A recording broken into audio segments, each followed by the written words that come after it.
Hi, Here we go. welcome to FederationX. I'm Rebecca. I'm Iyad Rafidi. And I'm Emmanuel Shachaf. I'm Lee Boueri. And again, welcome to FederationX. Well, as I understand it, Emmanuel, today we're going to talk about the geographic situation in Israel-Palestine. Mm-hmm. Let me read to you a small quote of the way the geography of the land works, right? It's a little quote by, not Yuri, who's the other guy? Oren Yeftekel from... Yeah, Oren Yiftachel from Beersheba University, yeah. From a document he's written called The Deepening Apartheid. Mm-hmm. It says, a central foundation of the deepening apartheid regime relies on spatial control in the form of settlement, land development, municipal boundaries, and control of movement development. Mm-hmm. As of 2021, Palestinians accounted for about half the population between the river and the sea, but control only 15% of the land. Jews as individuals, organizations, and state authorities control the entire remaining area, including almost all of the infrastructure and natural resources within the Green Line. The gap is even greater, right? Yeah. Where 19% of the population within Israel, inside the Green Line, where 19% of the population control 3% of the land. So over the entire area, Palestinians control 15%. Within Israel, 20% of the population almost is Palestinian, and they control 3% of the land. Yeah. I think the numbers are not exact. I heard it's 6%, but it does make a difference within Israel. But it's obvious there's a complete imbalance, and this is all clearly sets the tone of what the situation is. Okay, the Palestinians are systematically being dispossessed or kept away from or made to go somewhere else, and Israelis and Jews are in charge and in control, and are doing a busy job of breaking up any Palestinian contiguency wherever it is. This is basically setting the scene for a one-state scenario. Okay, the fact that this situation is so powerful, so embedded, and so clear, makes it basically impossible to disentangle the two populations. It's just not possible. Okay, it has to be settled in another way. But how do you settle it when, again, if you back to the same document by Oren Yeftekel, who basically says that Zionism within Israel is a culture of hating Arabs? I wouldn't go that far. I think you can say some parts of the Zionism which is now leading is hating Arabs, but it's obvious in my view that Zionism doesn't have a future. Okay, Zionism, the way it is practiced today, doesn't have a future, and we have to find something else. Okay, as far as I'm concerned, Zionism did its job when the state of Israel was created, and that was that. But that was in 1948, and since then we've had the state, and Zionism has not been able to, just because it did not adapt and became a civil movement, but rather remained or started to be more and more of a nationalist chauvinist movement. It doesn't have the answers to the problems that we have created in the meantime, meaning we have taken on a lot of more non-Jewish populations and expanded, and so there's just no way of running the show unless it's either apartheid or something else, but that's the situation now. But the way I read things is, and we might argue over the settler population, but my understanding is it's 700,000 Jews, right? And they it's less than it's a little distorting. It's probably more like 500,000 among them, 100,000 or 150,000 are in East Jerusalem. So it's not spread all over the West Bank. Yeah, well, let's have the East Jerusalem argument later, right? But the point being is they lately have been controlling, since the middle 80s, have been in fact controlling the Israeli elections. And they don't live in Israel proper, but their numbers is what's been skewing the elections away from the left and towards the right, towards Likud. No, they're not screwing them. They are part of the Israeli demography. They are the fact that that legally you could say because they're in the territories they shouldn't be able to vote, or if they vote, also the Palestinians should vote. Exactly. Okay, that's a legitimate argument. But that's at the basis of the whole thing is that we're ignoring the huge elephant in the room, and we have been ignoring it for 55 years. But my point is this, right? The Palestinians are 50% of the population, right? Including Gaza. Gaza. Yeah. Yes, they're still Palestinians, right? Yeah. They are occupied. You can argue even the ones in Gaza are occupied by the blockade. Yeah. Right? No real argument there. Yeah. And they get no vote within the Israeli elections, yet except for the 1,700,000 who are Israeli citizens. Yes, which are also counted in the 50-50. Yeah, but it's from all the readings, it's the settler numbers that are actually skewing the Israeli vote away from the left towards what is now become a fascist right. Okay. Right? So how ever can this be fixed if any election you have is going to go to the extreme right that wants to simply annex the West Bank? No. The extreme right is only 14 members of parliament out of the 120. Okay, if you count the Likud as sometimes going more extreme, sometimes going less extreme, together with the Likud, that's another which is what 30. 30. So you have about 44 who are out of 120. There's plenty of room, okay, to form another government, okay, and the Likud has had governments with the left before, okay. So there's no reason to determine that this is it and that's the end of the possibilities here. Okay, there's a lot of room, especially now that we're clearly coming to crunch time where we have to see how we continue the Israel project, so to speak. Okay, Israel cannot continue the way it's being run now on extreme Zionist ideals. It cannot. People haven't understood that yet because they're still too concerned with preventing the legislation that is being passed now by the government. They're not thinking what has to come next, but people who are thinkers, they know that we have to think what comes next. What state do we want? Okay, where shall the borders be? Shall we include the West Bank? Shall we not include it? What shall we do with Gaza? Okay, well, and how? Clearly, sorry for interrupting, but no, go ahead. The Palestinians aren't part of the demonstrations, or if they are, they're a very minor part of the demonstrations. Yeah, you're right. They are not, and I really understand why they are not. Okay, because they say, well, now you're waking up. We've been without democracy inside Israel for the last 70 years or so. Okay.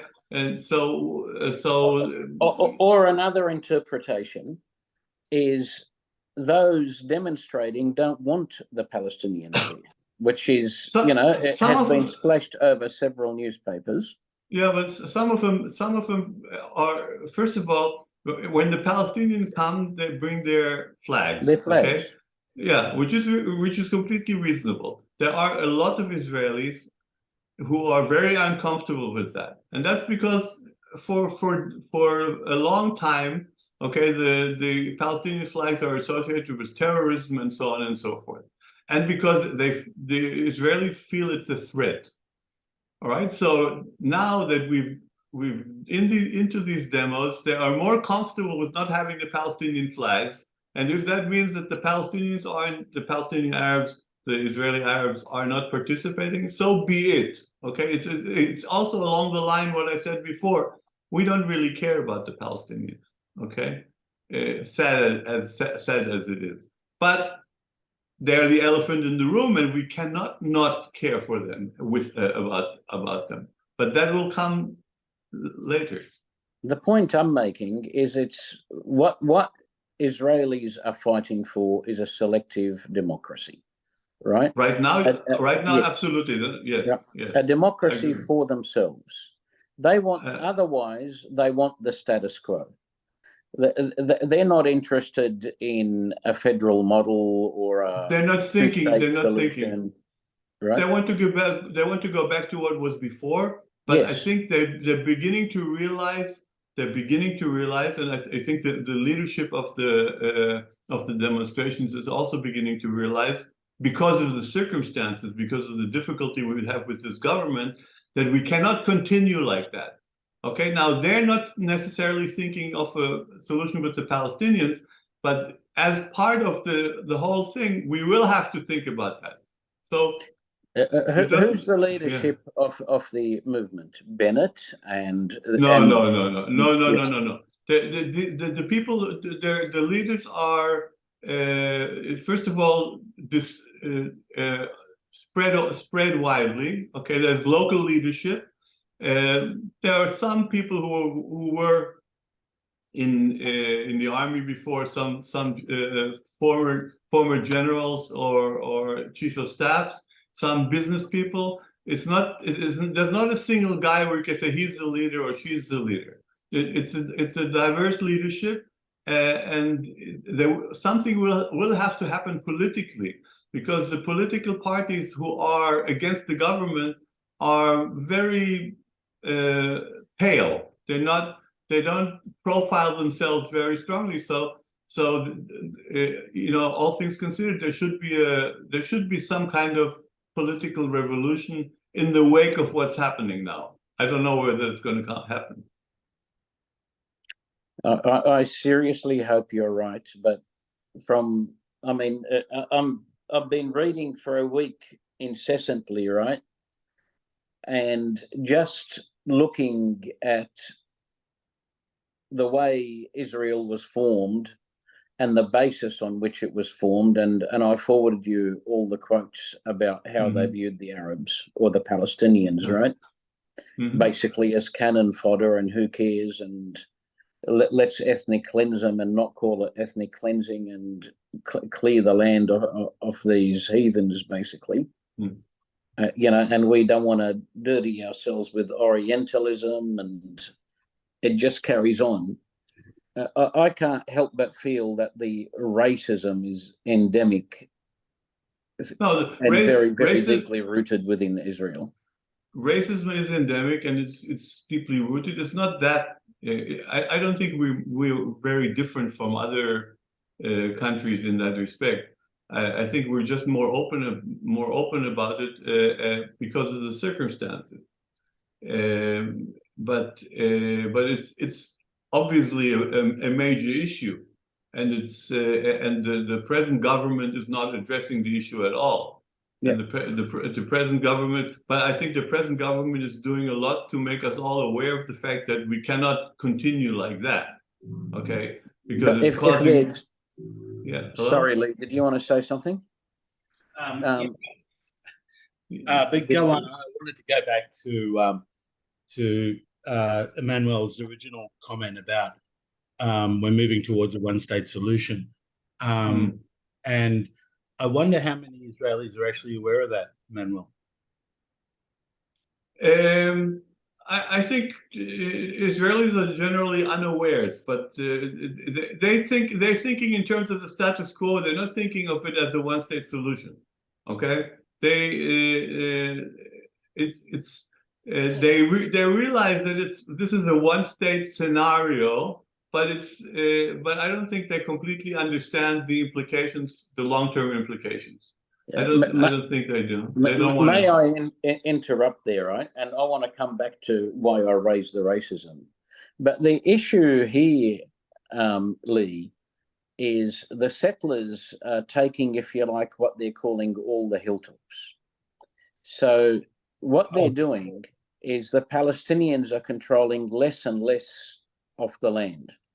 And they're trying to get the Palestinians into little ghettos, Bantustans, if you like, right? Yeah. All separated.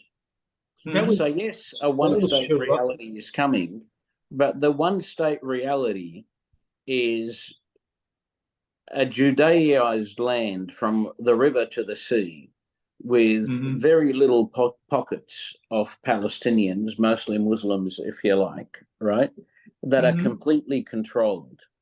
Yeah. It doesn't change. In fact, it deepens the apartheid. The way it's being planned right now, it deepens it. Absolutely. Sorry, Lee, go ahead. I think it was Sharon originally that told Israelis to go and claim to go for all the hilltops. Yeah, claim the hilltops. But my point, I think, is centered around the fact that I wonder how many would continue on the same trajectory if they knew that the only solution that could come out of that is a one-state solution. Or because certainly on Korah, if I'm talking to some Israelis, not all, their view is that the Arabs should go back to Jordan, which was in their view. Back to, they were never there. Yes, no, I'm aware of that. But in their view, that was the original Palestinian state. And I wonder how many actually just think, oh, once we've got it all, then we can just kick them out, or they don't even think about it. It's just cognitive dissonance as far as they're concerned. They just put it aside. They don't think about it. Well, the thing about Korah too is that it has a like thinking about who would be the Israelis who write on Korah, at least on English language Korah. I don't know Hebrew language Korah that well, but the ones who write on English language Korah, they are going to be Anglophone enough to be comfortable writing on English language Korah, which not every Israeli is. Now, what kind of a cross section of Israelis would that be? They do tend to be more probably more secular on average, although there are some religious, because there are religious Anglophones, and also more westernized in their sensibilities. And so they're going to be a bunch of them who are, for example, supporters of the two-state solution, vocal supporters of the two-state solution. Another aspect of the selection bias is that who's going to get circulated. If you look at the people who are going to get circulated, these are people who tend to appeal to a broader audience. So their arguments are going to be more comprehensible to, first of all, to the base, and second of all, to relatively ignorant people. So they may not know a lot about the region, the people who the two-state, who hear about things like the two-state solution, and they may still think that the two-state solution has a real possibility of happening without without huge movements from where we are now to make it happen. Yeah, but the issue is this, and Emmanuel's right. The Israeli people say, I don't want to know about this. Yeah. The Israeli governments consecutively, since day one, have had an agenda. We can read that very clearly now through all their memoirs everywhere. of taking the entire land from the river to the sea and to ethnic cleanse as much of the Palestinian population as they can from the land and to Judaize the land. It doesn't matter if it's a left-leaning government, it's a slower pace. If it's a right-leaning government, it's a faster pace. The agenda has not changed since day one, right? So no matter what the people think, does not matter.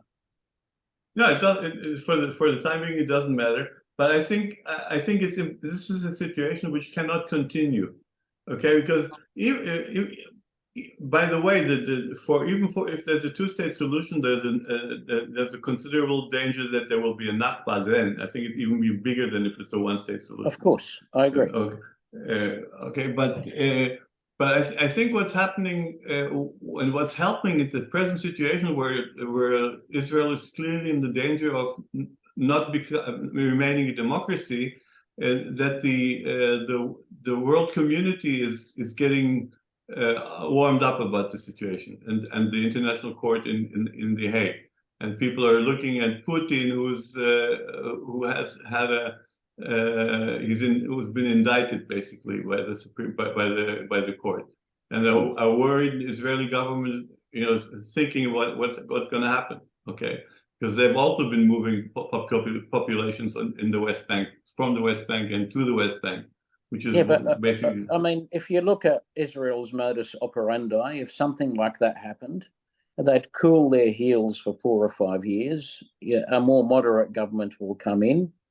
And then when the world's all forgotten about it, they'll just carry on with what they were doing. Yeah, I'd like to say, I can't disavow what you're saying. I can't say, but my feeling is that the situation will not return to be what it was before. I really hope not. Yeah, I certainly do. We'll do our mightiest to make sure that it won't. But I think. It has nothing to do with the Palestinians. Okay, it has nothing to do with the Palestinians. Sadly, it has nothing to do with the Palestinians. Sadly, it has nothing to do with the Palestinians. It won't be able to continue because we're realizing that we cannot continue like that, and we have to create a situation which is much more clearly democratic, and where the democratic rules are much more set in stone. And when that happens, when we're going about it, there could be a very simple question. We have to write a constitution. And when we write a constitution, we have to say, where are the borders of the state? So we have to call it. Okay, now if we call it in the 67 borders, it's going to be the 67 borders. If you call it the Jordan River, it's going to be a Jordan River. But we have to call it. Otherwise, we can't write the constitution. And for that, we need agreement. So things are going to change. As I said, I hope you're right, but from a Palestinian point of view, I'll say what I said last week. From my reading and what have you, most Palestinians' view is let this extreme right-wing fascist government grow, let the world see what Israel's about, and hopefully without too many Palestinian deaths, it'll all implode, and the world will force on a more equal basis for Israel-Palestine to exist together.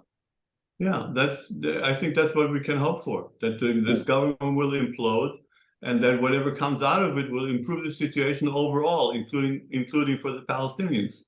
Can you really see a constitution being written? From what my reading of the history of Israel, the fact that there isn't a constitution has meant that what they're trying to do now with the courts, in that the courts had the power previously to override legislation, by introducing something like the national state law and calling it a basic law but not a constitution.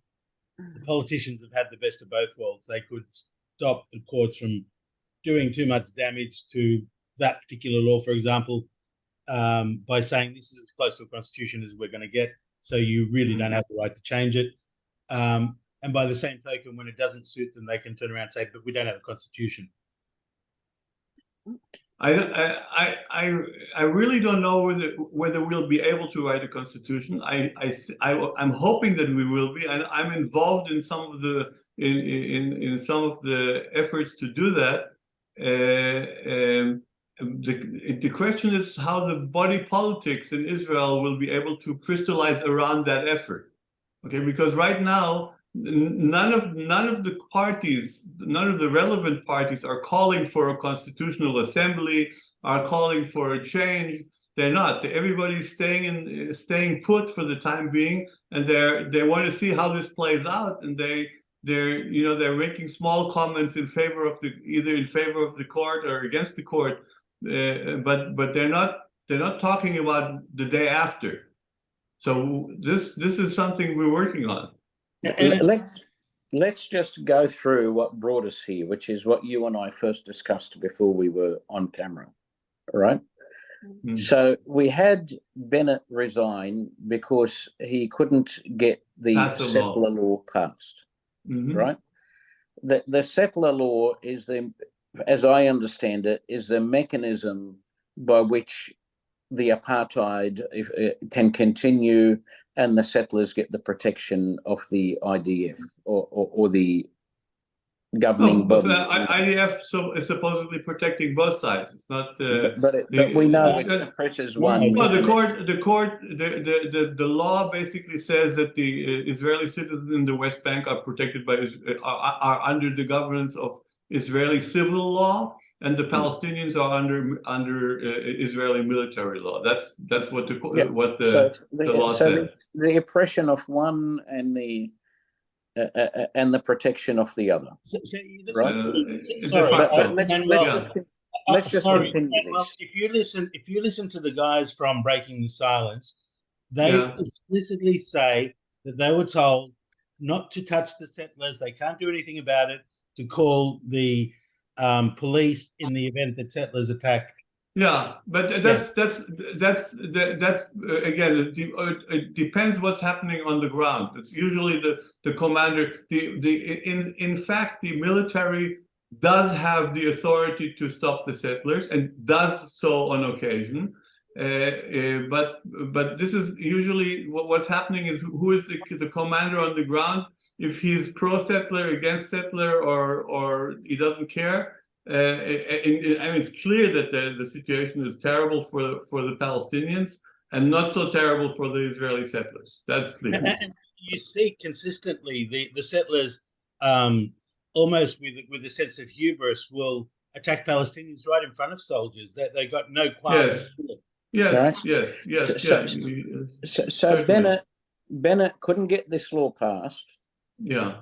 Couldn't protect the settlers, so could not continue the apartheid. Yeah. Resigns. Okay. Israel goes to elections. Right? An extreme right-wing government gets voted in, which is basically for annexing the West Bank, right? And creating Bantustans. So the settlers are now protected.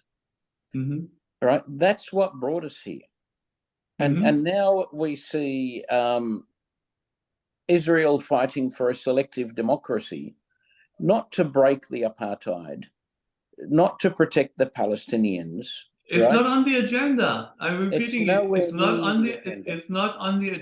It's not on the agenda. Then it's not. Everybody's worried about our democracy, okay? They're not thinking about the fact that there's something else, that there's a huge elephant in the room just waiting for us. Well, what about the US, the thoughts about the US, and from all news reports that I'm reading lately, there seems to be a distancing in relationship between Israel and the US. It's clear that the US are putting pressure on Israel to remain a democracy. It's also clear that I think that they're going to change if we don't stick to the rules, and if we do pass these laws, or some of them, that they're going to tighten the screws. I mean, it's clear. The fact that Netanyahu hasn't been invited to Washington is a clear indication. And how much when he went, apparently nobody nobody invited him for talks or discussions. So he made it to Washington, but didn't go anywhere, didn't meet anybody. Yeah, Smotrich did. Yeah. No, they're clear that the Americans are beginning to understand that they can only play hardball. They have to play hardball, and that worries us a lot. I mean, because the government should be concerned because it has security implications, it has economic implications. It has international implications, the fact that the Americans are angry at us. So mainly also because things come at the same time.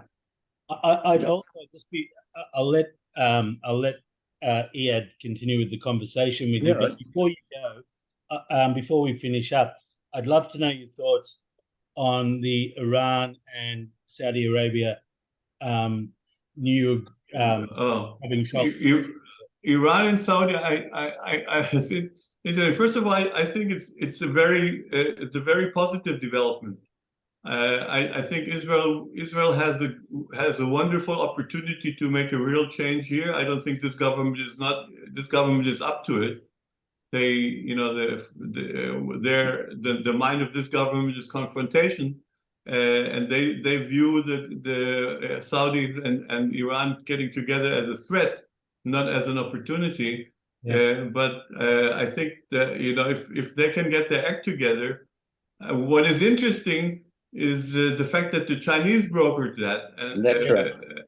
And that's an interesting aspect that I'm thinking about, how we can get the Chinese to help broker what's going on here, broker a peace here in the Middle East, in Israel. It'll really get out of joint. They've been for 5 or 6 decades. Chinese have. No, I think Saudi Arabia and Iran going together, that if that's not an opportunity for us, I don't know what is. Okay, but remember when Obama was trying to cut a nuclear arms deal with Iran, Netanyahu flew to America and addressed and scuttled it. Tried to scuttle it. The Bugs Bunny bomb drawing at. Right at the UN session. No, he's in panic over the Iranians, and he's playing all the cards. But and again, if I'm listening to Israeli news, that seems to be he takes the lead in what generates the news. So the media in Israel is following his lead, and they're provoking Iran in their news articles. So they're creating this evil empire that's just waiting to throw and they panic. So they follow the lead of the prime minister in that regard. Yeah, it's a very popular. The media are rating, okay, and the public likes to hear scary stories about Iran. So it's feeding the beast. It's not. You never hear it the other way. You never hear Iran politicians saying anything derogatory about Israel. No, you do. There are extreme expressions in Iran, but if you follow the media over time, who says what about whom, we both say nasty things about each other. Okay. Maybe it doesn't get picked up by the Western media, but and I don't follow Iranian media, so I just don't hear it prominently as I do. No, but Iran has consistently been relatively moderate with regard to the conflict, and they have never taken a clear position. They've never said, Israel has to. They've said that the Zionist entity has to go away. Okay, but they have this language way, the terminology to express that. But they have been saying until a very short while ago. They said that whatever agreement we can reach with the Palestinians, they would support. Okay. So there's room there, and I wish my government would go for it. Which is nothing short of what Saudi Arabia has been saying, or what the UAE has been saying. So there's plenty of room there to do things better. But I think Netanyahu would lose a lot of his impact if he couldn't threaten with Iran. Yeah. If he couldn't threaten, make everybody scared. And almost like, and again, going back to the media, it seems as though every time the opportunity arises for them to have a dig at Iran, it's like, Hamas, the Iranian proxy in Gaza, or Hezbollah, the Iranian. Yeah. Consistently, Iran comes up whenever they're talking about anyone that Israel considers as a terrorist group. Well, Iran, Iran does do terror behind the scenes, like Israel does. Like Israel apparently acts against Iran behind the scenes. Okay, so there's a war going on. There's some kind of war going on between us and Iran, which is it's low level, but it's ongoing, and it's a bother to both sides, and there's opportunity here. I think to go on, to shoot down on home turf. Layman scientists in Iran working for the government is an act of terror. I mean, if we did it, yeah. That was we get a lot of credit. We get a lot of credit. Some of it is due, and some of it is not. Let's get back on track. Given that Israel has tried it in Dubai and they've tried it in Jordan, and that the chances that it was. We have a record. We have a record. Yeah. Let's get back on track, which is an Israel-Palestine debate, or discussion, right? So, I mean, geographically, we know that Israel has the majority of the country. And if we look within Israel and assume the 3% for 20% of the land for 20% of the Palestinians is correct, right? Mm-hmm. And you extrapolate that to, I don't know, the 6 million odd Palestinians. How many Palestinians are living in the entire land? Is it about 6 or 7 million? It's about 6.5 million or something like that. It's 2.5 million in the West Bank, including Jerusalem. Another 1.5 million in Israel. That's 4, and another 2 million. Between 6 and 6.5 million in the whole area. So where we're going, the land for 20% of the Palestinians is a slightly misleading statistic in itself, because how the land is gotten is obviously a question, but one of the things that it could show is just that Palestinians are more urban. If you look at Jews in America are also disproportionately urban. I think... But they're not they're not more urban. They're actually not more urban. In Israel, most of the Palestinians live in villages, not in cities. Yeah. I think it would pay for you, Rebecca, to read the whole document from The Deepening Apartheid, which is where I'm getting the quote from. Right? They've been restricted. The number that I know is 6%, but it doesn't make a difference. It doesn't really make a difference, right? If it's 3% or 6%, it's still it's still just not the way it should be.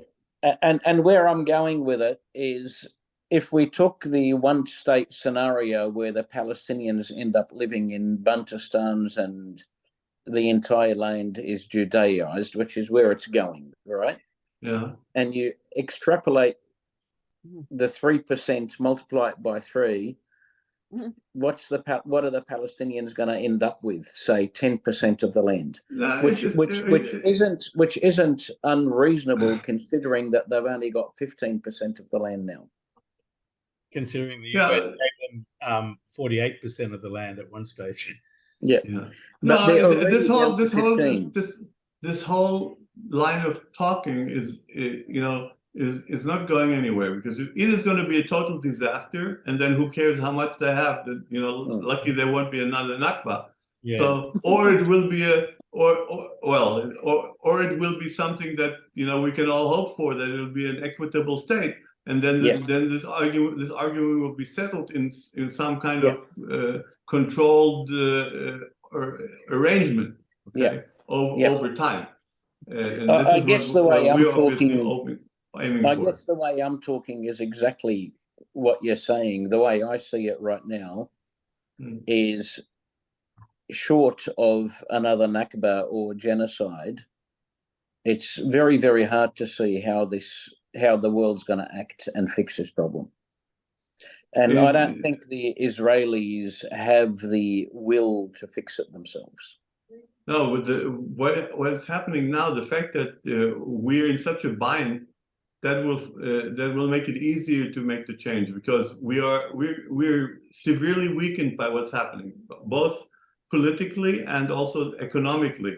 This is going really doing us a lot of harm, and it's also what it's also doing is showing the elites that they have a real impact. Okay, just the Air Force, just you have 180 pilots, okay, and they're shutting down the Air Force basically, okay, they're shutting it down, and everybody understands what that means, okay, and then they're not going to shut it down if there's a real war, but even the regular operations, okay, so that will give us a lot more power, that give the opposition a lot more power to make changes. And I hope that'll actually happen. Okay, so I'm involved in some of it, but I just think, I mean, we keep arguing that Palestinians lack the right leaders to bring peace. Yeah, well, we do too. Yeah, I think Israel might be in the same, if not a worse position.